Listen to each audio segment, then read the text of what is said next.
Was Tolupe Tamoka, as the Chief of Governmental Relations and Africa for UN Global Impact, with a conversation earlier with Ini John Mekwan. Talking about Ini John Mekwan, we have her here to give us what's playing out in the global economies that we track at this point. Good to have you, Ini.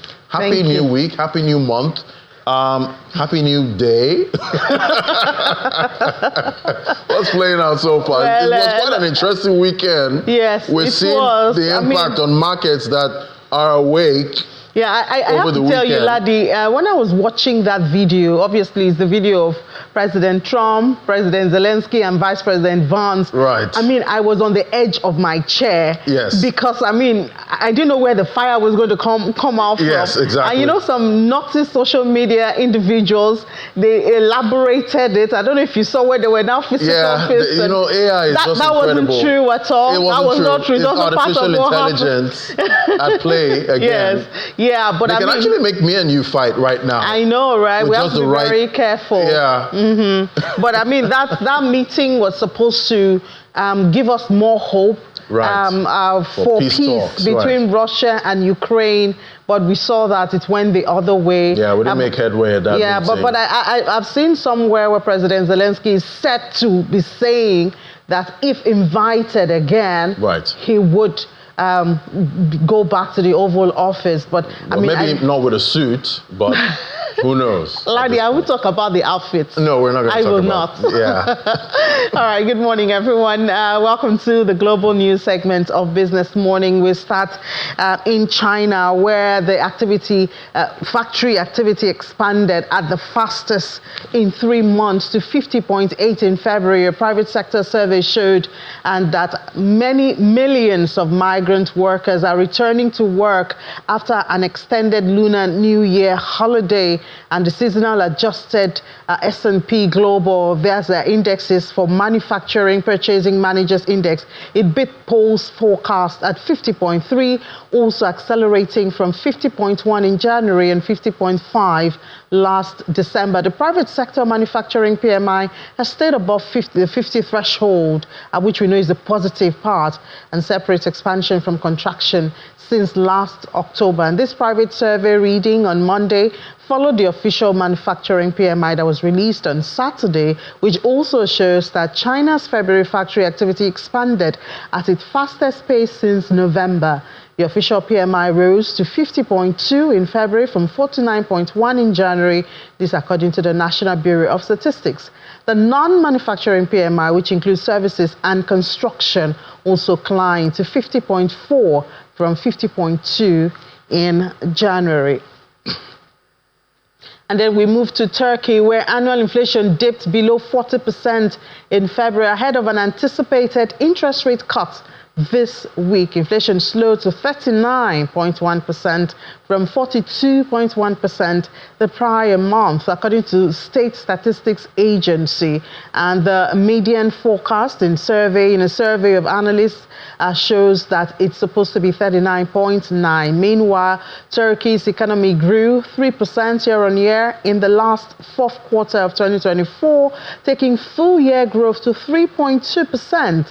Driven primarily by domestic demand, and that surpassed forecasts despite the weight of high interest rate. The data also suggests that Turkey, which experienced a technical recession as of the third quarter of 2024 because of 2 consecutive contractions, returned to the positive quarterly gross domestic product growth in the last quarter of that year, 2024.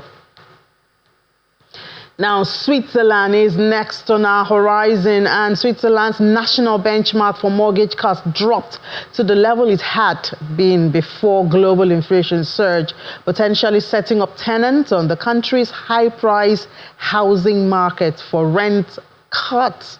Well, after increases in line with interest rates, the reference interest rate for rent is now set at 1.5%. That's down from 1.75%.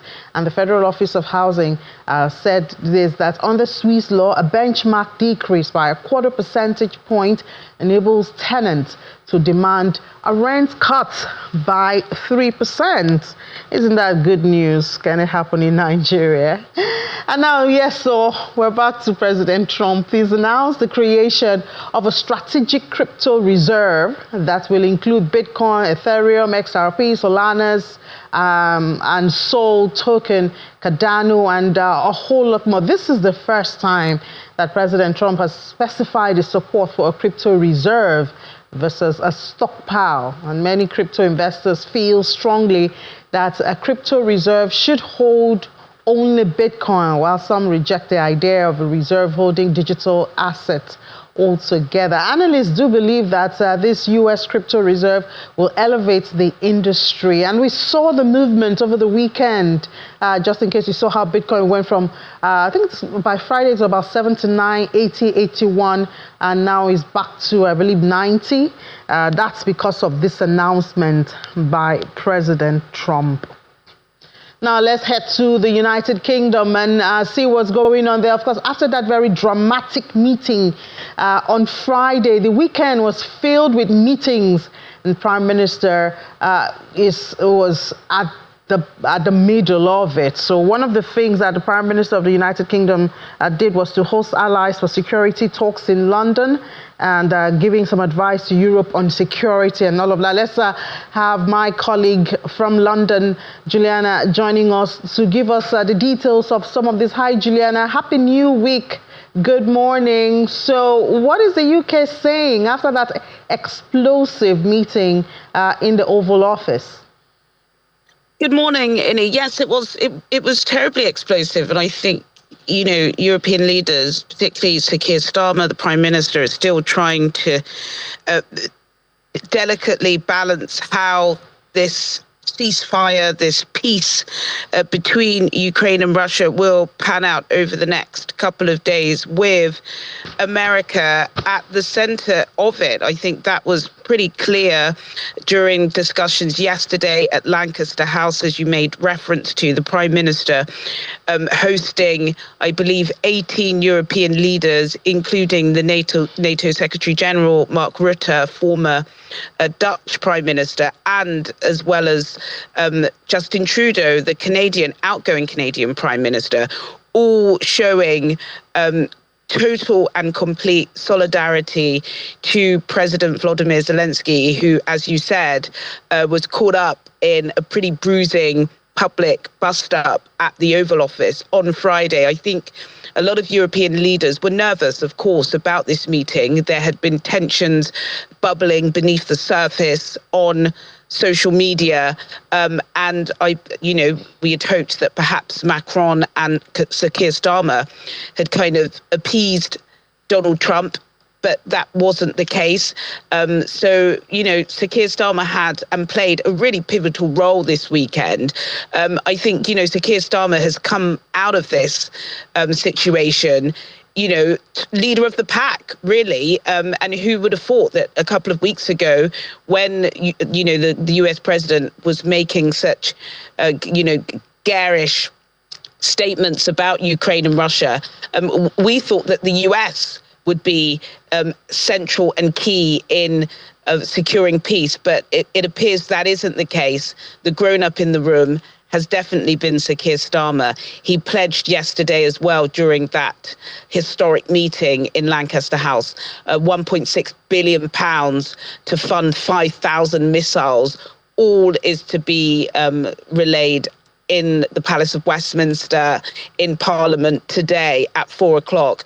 So it's still quite dicey. I think a lot of people are still reflecting on what has been just, totally world-changing events over the past couple of days. But yes, certainly Britain, centre of the pack, leading these peace negotiations. And really important to point out, Inni, just lastly, that Britain did announce yesterday that it is now going to lead these Ukrainian peace discussions, not the United States of America. Well, we hope that would reduce the tension and perhaps bring more objectivity to it. But I hope it will not be to the detriment of the British people. We know there's increase in defense spending. Now we see train fare has increased. I hope it's not the people paying for some of these things. Well, of course, I think let's go on to the train fares. As you said, 4.6% increase. I think most Brits are used to an increase in public transport at the beginning of the year. It's something that the government tend to do. Typically, would see the increase in January. It's been delayed slightly. We have heard from the Transport Minister this morning saying that basically the Labour government inherited a out-of-date, defunct British transport system that is in desperate need of privatisation and more investment. And I think that's what people are hoping. If you are unfortunate to live outside of the British capital, this increase does affect you and impacts you annually by hundreds of pounds a year. And even though it's inevitable that rise will come, what you do want and expect is a service that runs and is efficient. And I think, unfortunately, British commuters are used to that not being the case. So let's see if the Labour government can turn that around. Well, we'll see. But Juliana, just briefly, because we're almost out of time, do we have important data to expect this week? This week, I think all eyes are going to be on Washington and what happens with these discussions with Ukraine. I do believe we are expecting some retail data at the end of the week, but I think, what Sir Keir Starmer has to say at Westminster today is going to reverberate across geopolitics.